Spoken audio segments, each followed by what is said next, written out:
2020 continues to look a lot different than any of us ever imagined. And in the first half of the year, much of the world was paralyzed by a deadly virus. Its name is now all too familiar.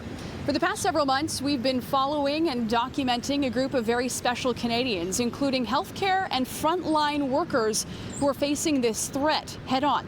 Among those, Roxie Danielson, a street nurse in Toronto. At the height of COVID-19 this spring, many of Toronto's homeless were forced outside. Over 1,000 people that are sleeping outside right now, where pre-COVID it was around 500 people.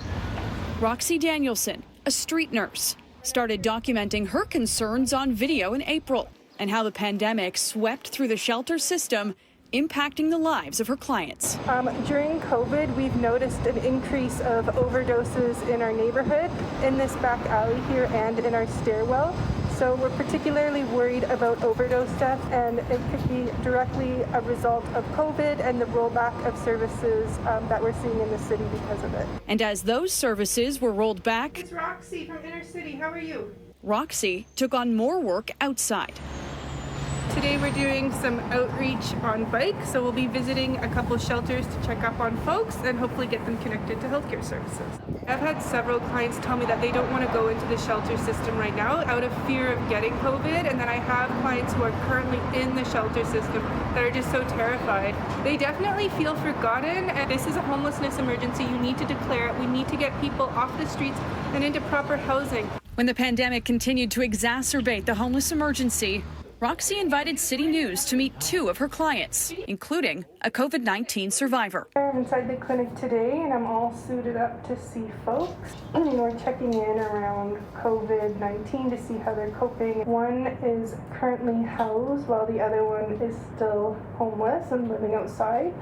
So we'll see how they're doing. I just had the itch in my throat.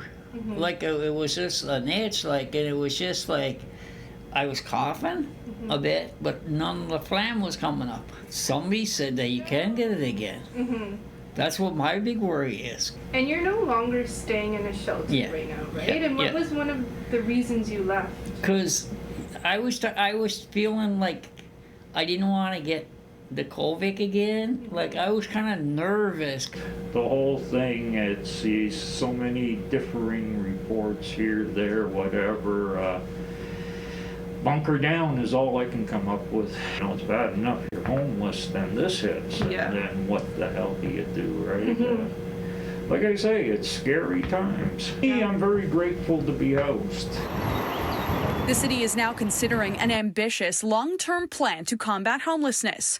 And while we wait for more details, frontline workers like Roxie remain busy, even as COVID cases have dropped from their peak last spring. I think it's important that we're still here for people.